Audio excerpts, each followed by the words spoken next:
Dijimos que Noé se ocupó ahora en observar a los pájaros, y así envió al cuervo. Ahora el cuervo no volvió al arca. Y dijimos que no volvió porque cuando salió encontró muchísimos animales muertos y mucha carne disponible después del diluvio. Y eso es precisamente lo que come el cuervo.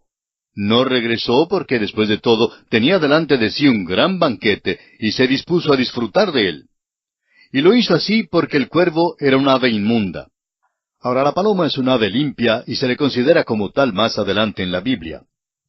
Usted, amigo oyente, recordará que Noé llevó tanto animales y aves limpias como aves y animales inmundos en el arca. La paloma fue como una mensajera que trajo con ella una información. Después del segundo viaje de la paloma, Noé supo que las aguas del juicio ya se habían retirado de la tierra, porque la hoja de olivo revelaba que la tierra seca ya estaba a la vista. Ya hemos mencionado que las grandes verdades de la Biblia están relacionadas en el libro de Génesis. La Biblia enseña que el creyente tiene dos naturalezas, la vieja y la nueva. De modo que si alguno está en Cristo, nueva criatura es. Las cosas viejas pasaron, he aquí todas son hechas nuevas.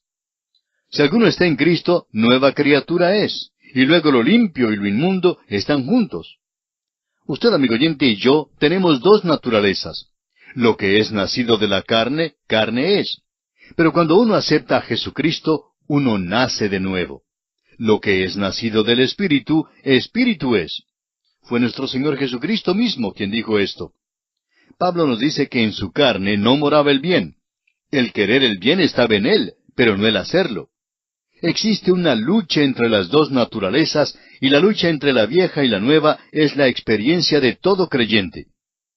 El cuervo salió a un mundo juzgado y encontró un banquete en los cuerpos hinchados porque vivía de ellos. El cuerpo hinchado de un dinosaurio fue para él un banquete tremendo. Para él debió haber sido como una de esas orgías bacanales de los antiguos. Estuvo yendo y volviendo porque estaba muy inquieto. Amigo oyente, esto es una ilustración de la naturaleza vieja. Nuestra naturaleza vieja es como aquel cuervo. La naturaleza vieja ama las cosas del mundo y realmente se goza en ellas. Bueno, ese cuervo salió al mundo y lo amó. Ahora la paloma salió al mundo juzgado y no halló dónde descansar, no encontró ninguna satisfacción. Por esa razón regresó al arca. El arca representa a Cristo. Hay personas hoy día que tratan de decir que el mal y el bien son relativos, pero es Dios quien dice qué es bien y qué es mal. Debemos siempre recordar que vivimos en un mundo que es juzgados. Estamos en el mundo, pero no somos del mundo. Debemos tratarlo y no maltratarlo. No debemos enamorarnos del mundo, pero sí estamos aquí para ganar a los perdidos en el mundo y traerlos a Cristo. Estamos aquí, amigo oyente, para sembrar la palabra de Dios. Esa es nuestra responsabilidad en el mundo en que vivimos hoy en día. Hace algún tiempo alguien dijo que una denominación había nombrado a un hombre como obispo de la luna. Ahora, ¿para qué sirve eso? Estamos seguros de que Dios y sus ángeles están cuidando de las estrellas y los demás planetas. El Señor cuida del universo. Lo que nosotros tenemos que hacer es cuidar de nuestro trabajo asignado aquí ahora mismo. Debemos esparcir la palabra de Dios aquí en esta tierra. Eso es lo importante. La paloma reconoció que se encontraba en este tipo de mundo y por eso no encontró descanso. Solo el arca, amigo oyente, que representa a Cristo, puede darle descanso. Permítanos ahora hacerle una pregunta muy personal, a la cual tendrá que contestar por sí mismo. ¿Qué tipo de ave es usted? ¿Es usted un cuervo o es usted una paloma? Usted tiene ambas naturalezas, pero ¿en cuál de ellas vive usted hoy en día? ¿Ama usted las cosas de Dios o las desprecia? Como dijimos, usted tendrá que contestar por sí mismo. Continuando ahora la lectura de este capítulo 8 de Génesis, leamos el versículo 13 y luego los versículos 18 y 19.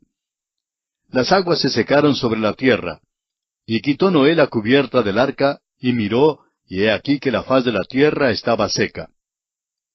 Pasando ahora a los versículos 18 y 19 leemos, Entonces salió Noé y sus hijos, su mujer y las mujeres de sus hijos con él, todos los animales y todo reptil y toda ave, todo lo que se mueve sobre la tierra según sus especies, salieron del arca. Vamos a considerar algunas cosas nuevas al proseguir nuestro estudio aquí. Dios va a hacer un pacto muy importante con Noé. A Noé le va a ser posible ahora comer carne, y Dios pondrá en uso la pena de muerte.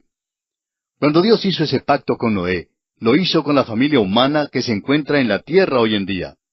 Notemos ahora que Noé edifica un altar y ofrece sacrificio. Dice el versículo 20, «Y edificó Noé un altar a Jehová, y tomó de todo animal limpio y de toda ave limpia, y ofreció holocausto en el altar».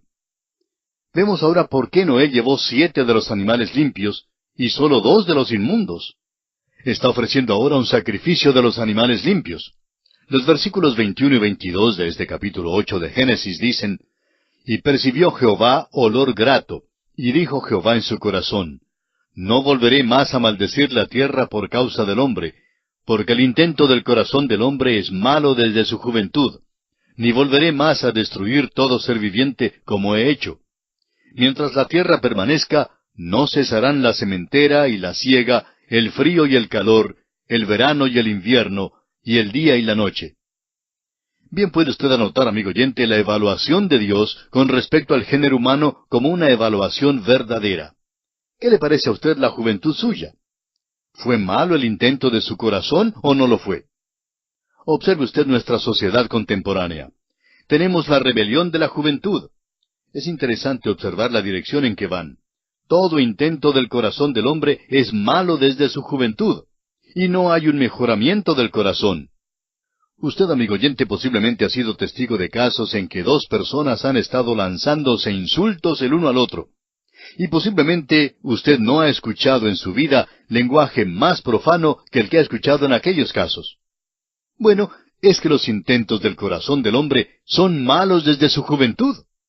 Dios lo dijo hace muchísimo tiempo, y todavía hoy en día es verdad. Se ha sugerido que en el tiempo del diluvio la tierra se ladeó de su eje. Bueno, no estamos girando sobre el eje. El centro magnético es algo diferente que el centro sobre el cual estamos girando. Algo ha pasado.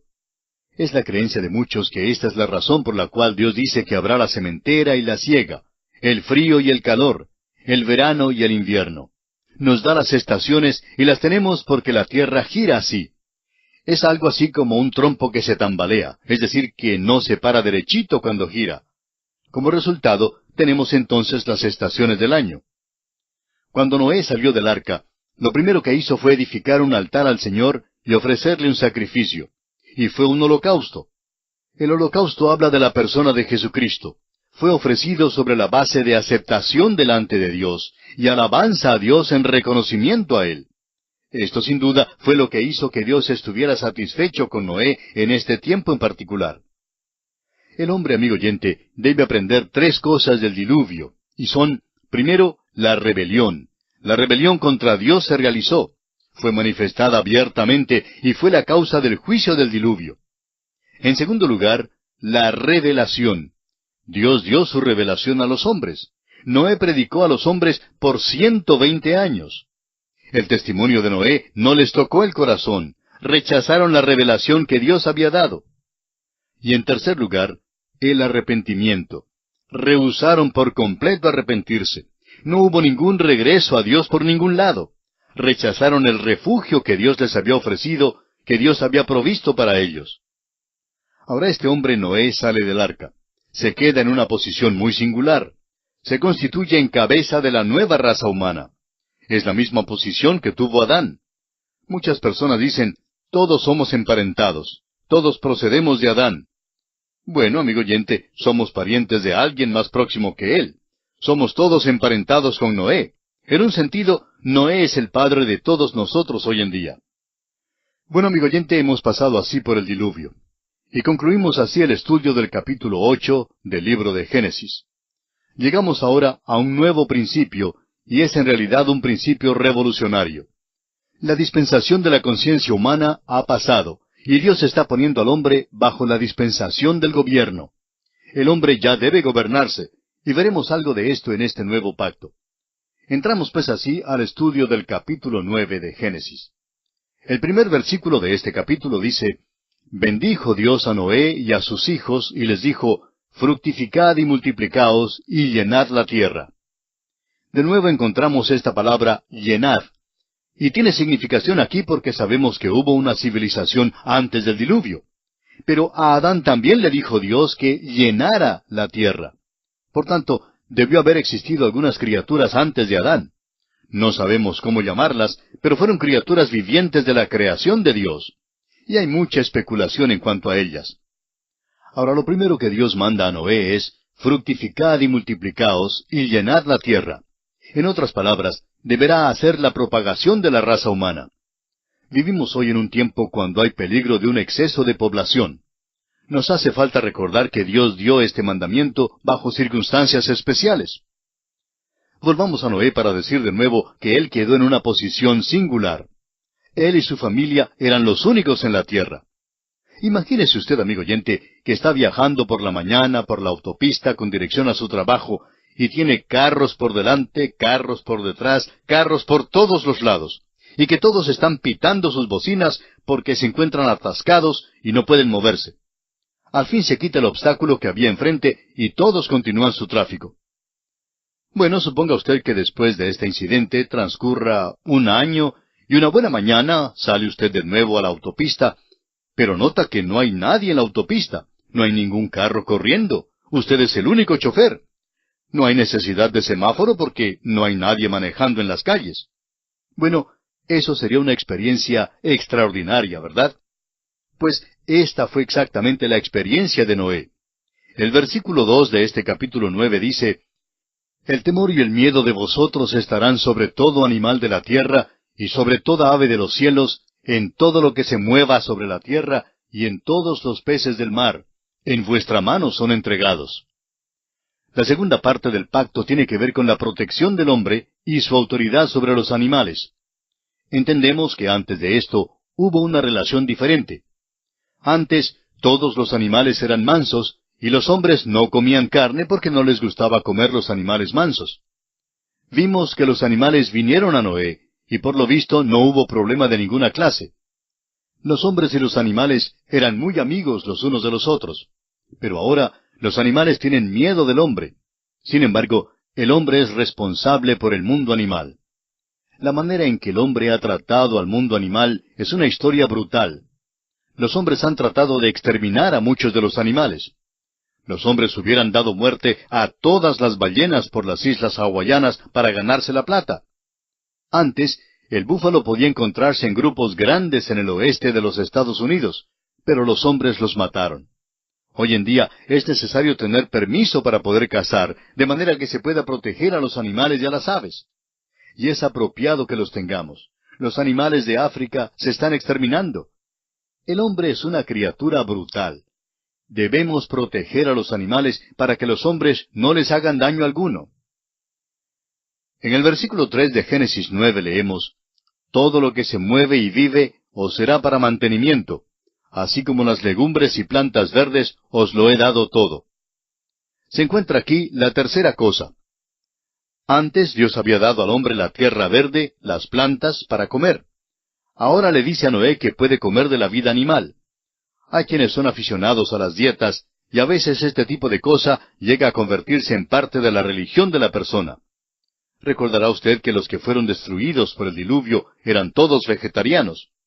Ahora, si es que la dieta mejora a alguien, pues ellos no hubieran sido destruidos. Vemos aquí entonces que Dios permite ahora al hombre que coma carne. Veamos ahora lo que dice el versículo 4. Pero carne con su vida, que es su sangre, no comeréis. Debían desangrar la carne. Eso habla de vida, e indicaría que el animal debía estar muerto. También indica que el animal debía ser muerto en una manera misericordiosa, en lugar de prolongar su sufrimiento.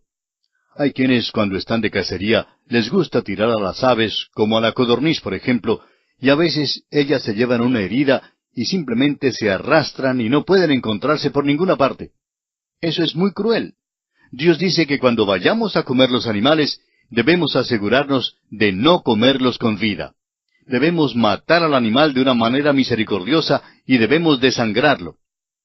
Ahora el versículo 5 dice, porque ciertamente demandaré la sangre de vuestras vidas, de mano de todo animal la demandaré, y de mano del hombre, y de mano del varón su hermano demandaré la vida del hombre. Este versículo no tiene tanta significación para nosotros hoy en las áreas densamente pobladas de nuestras ciudades, pero puede más bien aplicarse para las áreas rurales, donde todavía los animales salvajes representan un verdadero peligro. Por tanto, el hombre tiene que tener cuidado con este tipo de animales. Leamos ahora el versículo 6. El que derramare sangre de hombre, por el hombre su sangre será derramada, porque a imagen de Dios es hecho el hombre. Aquí Dios presenta el principio para el gobierno y la protección del hombre. Cede al gobierno el derecho de la pena de muerte. Hemos aprendido que la raza debe propagarse. El hombre debe tener el protectorado y la autoridad sobre los animales. Hay una nueva provisión hecha para el comer. Hay una prohibición al comer con sangre. Ahora, encontramos el principio de la pena de muerte para el gobierno humano. Es asombroso ver cómo esta generación se ha desviado de la Biblia. El caso es que no tenemos hoy una población que sepa algo de la Biblia. Ignoran completamente la palabra de Dios, y esta es precisamente la razón por la cual nos hemos visto motivados a enseñar la Biblia a través de este programa. Como resultado, encontramos que jueces, abogados y políticos todos quieren deshacerse de la pena de muerte. Se han adelantado mucho en su querer y quizá por fin será eliminada por completo. A la vez suceden los crímenes más horribles y aumentan día tras día. El autor de estos estudios bíblicos, el Dr. J. Vernon McGee, ha preparado un librito que se llama ¿Es bíblica la pena de muerte?, en el cual trata este asunto. La pena de muerte es muy bíblica y es la base del gobierno. El gobierno tiene el derecho de quitar una vida cuando ese individuo le ha quitado la vida a otro. ¿Por qué? Bueno, es muy evidente. Dios lo ha ordenado para proteger así la vida humana. En las grandes ciudades de nuestros países ya no existe seguridad al caminar por las calles. Una razón por la cual la vida no es tan segura ahora es por la actitud que hay hacia la pena de muerte. Cuando un criminal sepa que su propia vida va a ser sacrificada si él le quita la vida a otra persona, entonces podemos decir que reflexionará mucho antes de dar muerte a otra persona. Luego ha salido la idea de dictar una ley para el control de armas de fuego. Bueno, el problema no es tanto con el arma en la mano. El problema se encuentra en el mismo corazón del hombre. Es el corazón del hombre que hay que controlar para estar seguros de nuevo en las calles. El que derramare sangre de hombre, por el hombre su sangre será derramada. Porque a imagen de Dios es hecho el hombre. Esta es la base del gobierno humano. Esta regla nunca ha sido cambiada con respecto a los gobiernos del mundo. Esta es la manera en la cual Dios intentó que el hombre fuera gobernado. Luego, el Señor repite su mandamiento. Leamos el versículo 7 de este capítulo 9 de Génesis. Mas vosotros fructificad y multiplicaos, procread abundantemente en la tierra y multiplicaos en ella. Veamos ahora el nuevo pacto de Dios con los hombres. Los versículos 8 al 10 de este capítulo 9 de Génesis dicen, Y habló Dios a Noé y a sus hijos con él, diciendo, He aquí que yo establezco mi pacto con vosotros y con vuestros descendientes después de vosotros, y con todo ser viviente que está con vosotros, aves, animales, y toda bestia de la tierra que está con vosotros, desde todos los que salieron del arca hasta todo animal de la tierra. Este pacto está hecho con la raza humana entera, y se incluyen en él todas las criaturas de Dios. Es interesante notar lo que Isaías declara. Él dice que un día morará el lobo con el cordero, y el leopardo con el cabrito se acostará. El apóstol Pablo nos dice en su epístola a los Romanos que toda la creación gime a una, y a una está con dolores de parto. Amigo oyente, Dios ha hecho este pacto para la protección de todos estos hasta cuando llegue aquel día. Es para todas las criaturas de Dios, como dice, y con todo ser viviente que está con vosotros. Ahora el versículo 11 de este capítulo 9 de Génesis dice, Estableceré mi pacto con vosotros, y no exterminaré ya más toda carne con aguas de diluvio, ni habrá más diluvio para destruir la tierra. Encontramos aquí la promesa de Dios y su resolución, su decisión de no destruir la tierra por medio de otro diluvio. El próximo juicio de la tierra es un juicio por fuego. Así lo encontramos declarado en el capítulo 3 de la segunda epístola del apóstol Pedro. Amados, esta es la segunda carta que os escribo, y en ambas despierto con exhortación vuestro limpio entendimiento, para que tengáis memoria de las palabras que antes han sido dichas por los santos profetas, y del mandamiento del Señor y Salvador, dado por vuestros apóstoles, sabiendo primero esto, que en los postreros días vendrán burladores, andando según sus propias concupiscencias, y diciendo, ¿dónde está la promesa de su advenimiento? Porque desde el día en que los padres durmieron, todas las cosas permanecen así como desde el principio de la creación. Estos ignoran voluntariamente que en el tiempo antiguo fueron hechos por la palabra de Dios los cielos y también la tierra, que proviene del agua y por el agua subsiste, por lo cual el mundo de entonces pereció anegado en agua. Pero los cielos y la tierra que existen ahora están reservados por la misma palabra, guardados para el fuego en el día del juicio y de la perdición de los hombres impíos. Mas, oh amados, no ignoréis esto, que para con el Señor un día es como 1000 años, y 1000 años como un día. El Señor no retarda su promesa, según algunos la tienen por tardanza, sino que es paciente para con nosotros, no queriendo que ninguno perezca, sino que todos procedan al arrepentimiento. Hasta aquí la lectura. Amigo oyente, aproveche el tiempo, la oportunidad que usted tiene delante en esta ocasión. Dios habla a su puerta. Dios no está retardando su promesa. La palabra de Dios que acabamos de leer dice que Él es paciente para con nosotros. Eso quiere decir que Él es paciente para con usted y quiere que usted proceda al arrepentimiento. Hágalo hoy. Venga a Jesucristo y acéptele en su corazón como su Salvador personal.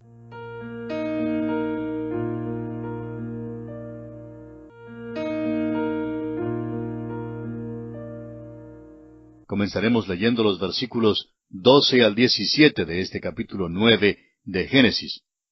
Y dijo Dios, esta es la señal del pacto que yo establezco entre mí y vosotros, y todo ser viviente que está con vosotros por siglos perpetuos. Mi arco he puesto en las nubes, el cual será por señal del pacto entre mí y la tierra. Y sucederá que cuando haga venir nubes sobre la tierra, se dejará ver entonces mi arco en las nubes. Y me acordaré del pacto mío, que hay entre mí y vosotros, y todo ser viviente de toda carne, y no habrá más diluvio de aguas para destruir toda carne. Estará el arco en las nubes, y lo veré, y me acordaré del pacto perpetuo entre Dios y todo ser viviente, con toda carne que hay sobre la tierra. Dijo pues Dios a Noé, esta es la señal del pacto que he establecido entre mí y toda carne que está sobre la tierra. Vemos aquí el cuadro del pacto, y creemos que tiene un verdadero significado espiritual. Es un tipo de sacramento, pudiéramos decir. Un sacramento se compone de una señal visible a la cual se adjuntan las promesas de Dios, y esto es precisamente lo que tenemos aquí. El arco iris llega a ser una señal del pacto, y así es más o menos un sacramento. Fíjese usted que Dios dice, y lo veré y me acordaré. Dios no dijo que usted lo vería, dijo que Él lo vería. Dijo que lo miraría y serviría como pacto perpetuo entre Dios y todo ser viviente, con toda carne que hay en la tierra. Y debe servir de consuelo para nosotros cuando veamos un arco iris. Este es el pacto de Dios, no solo con Noé, sino también con todo ser que existe en la tierra. Por tanto, lo que tenemos aquí casi llega a ser un sacramento. Como ya hemos dicho, un sacramento es una señal visible a la cual se adjuntan ciertas promesas. La Pascua, por ejemplo, fue tal señal. La serpiente de bronce y el vellón de Gedeón fueron señales. Hoy día tenemos el bautismo y la cena del Señor como señales. El doctor John Peter Lange declara, el ojo de la gracia divina y nuestro ojo de la fe se encuentran en el sacramento. Eso es lo que sucede aquí cuando el hombre mira al arco iris. La fe agarra las promesas que se adjuntan a la señal. El mérito está en aquel del cual habla la señal, porque la palabra y la señal andan juntas. Dios hace la promesa y adjunta una señal. El arco iris es la respuesta de Dios al arca de Noé. Dios dice, lo veré y me acordaré. Encontraremos algo que defrauda la esperanza al continuar leyendo el capítulo. Cuando el hombre salió del arca después del diluvio, y todos los pecadores habían muerto, ¿quizá así habría terminado el pecado en la tierra? Vamos a ver. Los versículos 18 y 19 de este capítulo 9 de Génesis nos dicen, y los hijos de Noé que salieron del arca fueron Sem, Cam y Jafet. Y Cam es el padre de Canaán.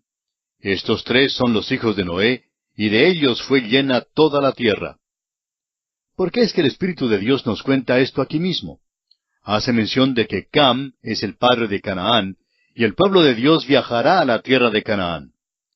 Los versículos 20 al 23 de este capítulo 9 dicen: Después comenzó Noé a labrar la tierra, y plantó una viña, y bebió del vino, y se embriagó, y estaba descubierto en medio de su tienda.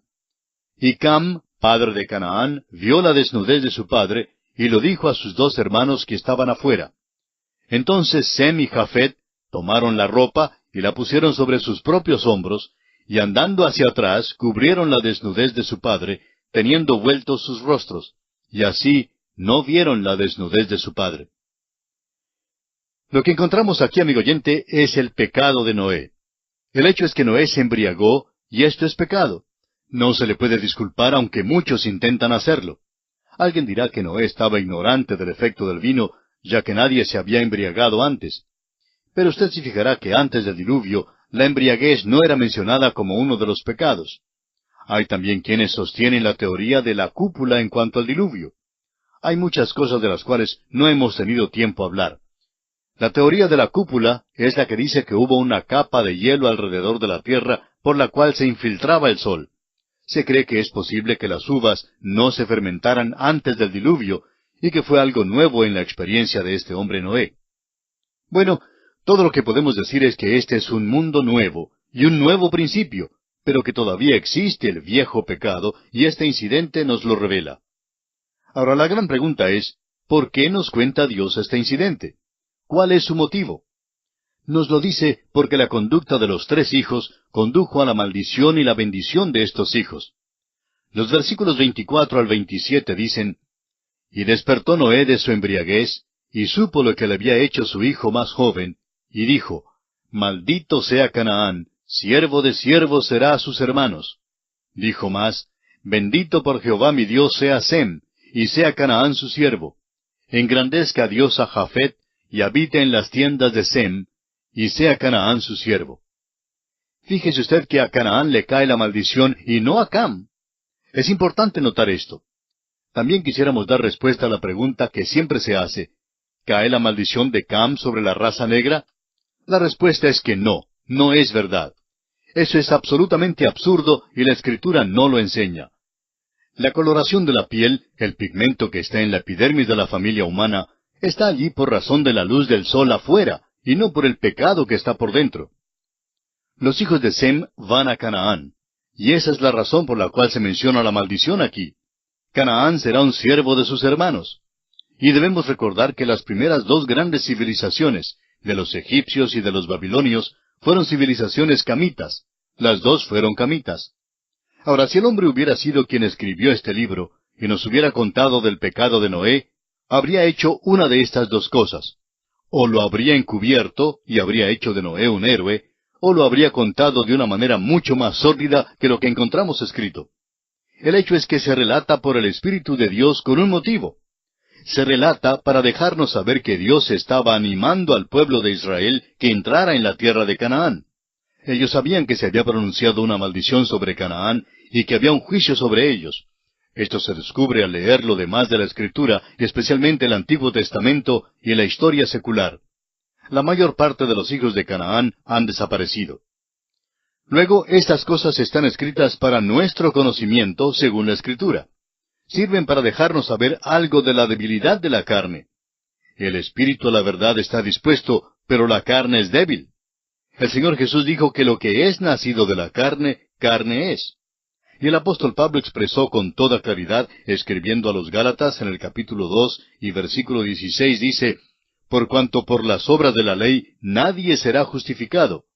Por tanto, tenemos aquí la historia de un hombre que cayó, y es la historia de la debilidad de la carne. Hemos mencionado cómo hay los que tratan de disculpar este pecado de Noé. Francamente vemos que el hecho es que Noé se embriagó. Ahora es muy posible que usted como cristiano no se embriague. Pero amigo oyente, es posible que usted y yo vivamos en la carne a tal punto que lleguemos a degradarnos como lo hizo Noé.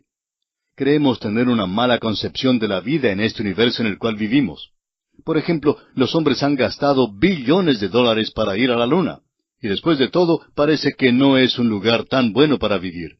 pero gastamos relativamente poco en cómo vivir en esta tierra. Pero amigo oyente, esto es lo que le importa a Dios, es decir, prepararnos para vivir en esta tierra. No nos equivoquemos como otros en la consideración de este incidente. Es menester que entendamos que Noé no perdió su salvación. Fue una cosa terrible la que hizo y no se le puede disculpar de ninguna manera. Fue la debilidad de la carne, pero todavía continuó salvo.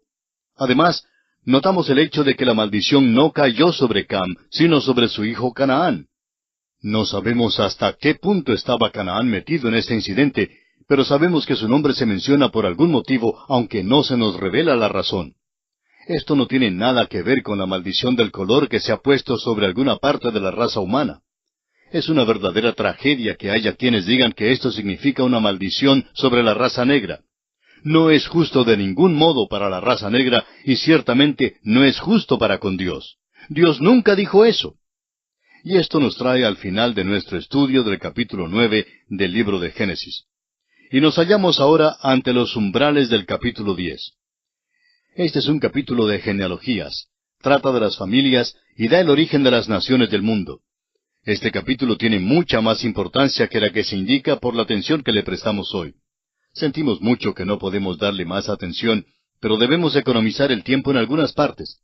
Hablando francamente, este es un capítulo que tiene interés únicamente para las pocas personas que se interesan en la etnología, la antropología y la historia del hombre sobre la tierra. H. S. Miller, quien graduó de maestro en etnología, ha diseñado un diagrama que indica de dónde se han originado todas las razas y las naciones del mundo. Podemos encontrar allí de dónde procedimos cada uno de nosotros. Una cosa es muy clara. Los hijos de Jafet nunca formaron parte de la tribu perdida de Israel. Hay una división triple en la familia humana hoy en día. Son 3 divisiones mayores en la etnología. Se revelan en estos 3 hijos de Noé, Cam, Sem y Jafet. Este capítulo 10 nos da la genealogía de estos 3 hijos, los hijos de Jafet en los versículos 1 al 5, los hijos de Cam en los versículos 6 al 20, y los hijos de Sem en los versículos 21 al 32. Jafet y Cam fueron los hijos que sobresalieron al principio. Y encontramos aquí una vez más el mismo ejemplo que hemos encontrado hasta ahora y que continuará a través de la Biblia. Es decir, que Dios da primero la línea rechazada y da una palabra con respecto a ella y luego pone fin al asunto y no lo trae de nuevo a discusión. Luego da la línea aceptada, la línea que conduce a Cristo y continúa refiriéndose a aquella línea. Los versículos 1 y 2 de Génesis 10 dicen: Estas son las generaciones de los hijos de Noé, Sem, Cam y Jafet, a quienes nacieron hijos después del diluvio. Los hijos de Jafet, Gomer, Magog, Madai, Javán, Tubal, Mesec y Tiras. Según el diagrama que mencionamos hace un momento de H. S. Miller, el etnólogo, los escitas, los esclavos, los rusos, los búlgaros, los bohemios, los polacos, los eslovacos y los croatas procedieron de Magog. Las razas indias e iranias, los medos, los persas, los afganos y los kurdos, todos procedieron de Madai. De Javán procedieron los griegos, los romanos y las naciones romances, tales como Francia, España, Portugal, Italia, etc. Procediendo de Tiras están los tracios, los teutones, los germanos, y luego de aquellos proceden los germanos orientales y los europeos, los germanos del norte o los escandinavos, los germanos del oeste, de quienes proceden los alto germanos y los bajo germanos, y luego los anglos y los sajones, la raza anglosajona y los ingleses. Bueno, no podemos discutir el diagrama total, pero es un estudio interesante. Podemos ver que la mayoría de nosotros acá en las Américas descendemos de estas líneas. Veamos ahora los hijos de Cam. El versículo 6 de Génesis 10 dice: Los hijos de Cam, Cus, Misraim, Fut y Canaán.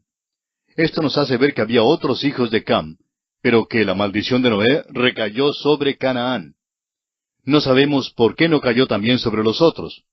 De Cus descendieron los etíopes, de Canaán procedieron los fenicios, los hititas, los amorreos, los jebuseos y los gergeseos.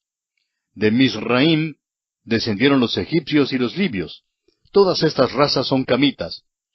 Ahora los versículos 8 al 10 nos dicen: Y Cus engendró a Nimrod, quien llegó a ser el primer poderoso en la tierra. Este fue vigoroso cazador delante de Jehová, por lo cual se dice, así como Nimrod, vigoroso cazador delante de Jehová. Y fue el comienzo de su reino Babel, Erec, Acad y Calne, en la tierra de Sinar. Se nos dice que Nimrod fue poderoso. Realmente lo que deseaba este hombre era llegar a ser el soberano de un gran imperio mundial. Deseaba llegar a ser un gran soberano, y notamos que intentó lograr precisamente eso. Fue un gran cazador delante del Señor. Ahora, esto no quiere decir que fue un cazador de animales salvajes.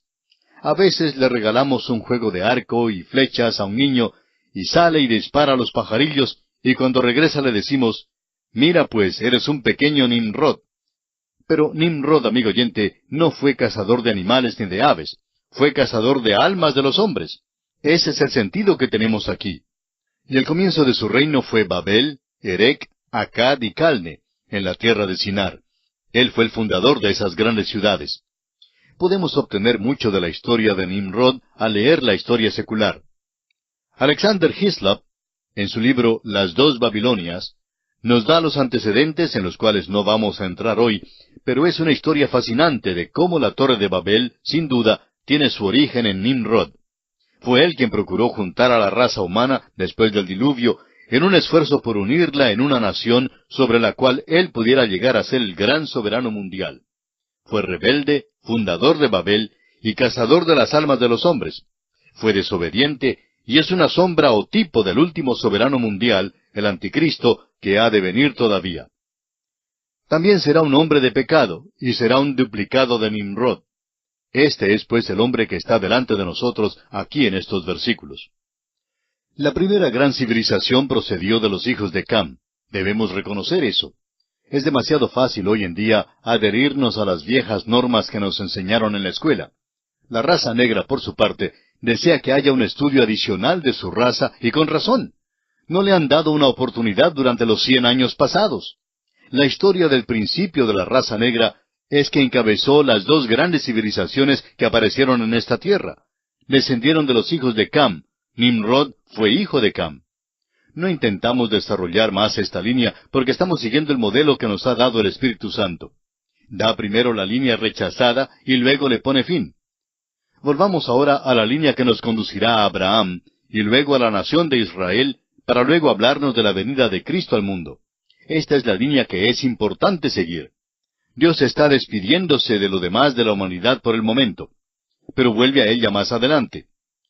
Quisiéramos ahora mencionar una de las declaraciones más notables con respecto al capítulo 10 de Génesis, expresada por Seifer en su libro.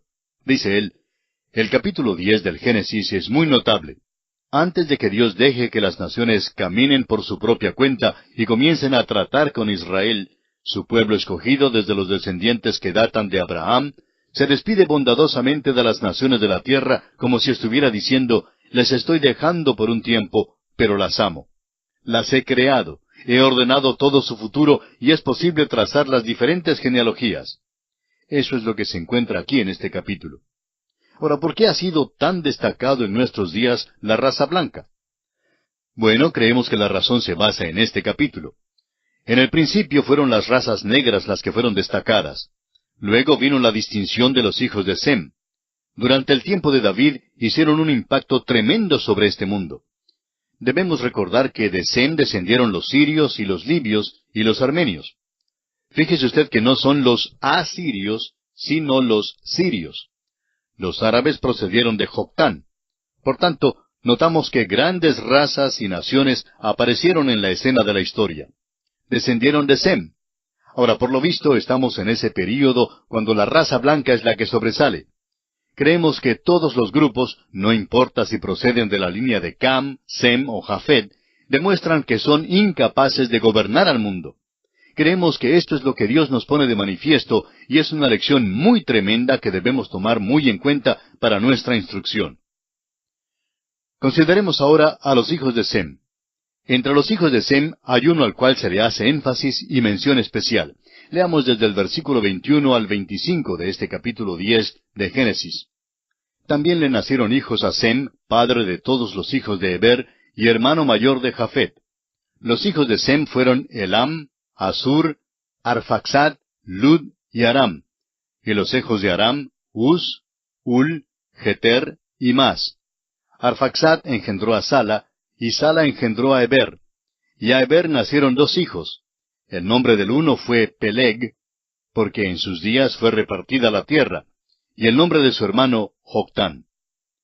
Hay muchos que han emitido toda clase de interpretaciones fantásticas acerca de lo que significa que la tierra fue repartida. Por lo visto, hubo una división física aquí en la tierra. Sucedió en la tierra una tremenda catástrofe física. Creemos que Moisés anticipa el próximo capítulo cuando todos fueron divididos en la torre de Babel, y está diciendo aquí que fue durante el tiempo de Peleg y Joctán. Y nos parece que esta es una explicación sencilla. En los 5 versículos siguientes encontramos los nombres de los hijos de Joctán y también la tierra en donde habitaron. Dice, y Joctán engendró a Almodad, Selef, a Sarmavet, Gera, Adoram, Uzal, Dicla, Obal, Abimael, Seba, Ofir, Havila y Jobab. Todos estos fueron hijos de Joctán, y la tierra en que habitaron fue desde Mesa en dirección de Sefar hasta la región montañosa del oriente. Los 2 últimos versículos resumen que todos estos fueron los hijos de Sem, y dicen los versículos 31 y 32, estos fueron los hijos de Sem por sus familias, por sus lenguas, en sus tierras, en sus naciones. Estas son las familias de los hijos de Noé por sus descendencias, en sus naciones. Y de estos se esparcieron las naciones en la tierra después del diluvio. Amigo oyente, este es uno de los grandes capítulos de la Biblia, pero no hemos tenido mucho tiempo para estudiarlo en todos sus detalles. Como usted puede notar, es un estudio rico para cualquier persona que esté realmente interesada en una evaluación justa de toda la familia humana, y muchos han utilizado este capítulo notable con ese fin.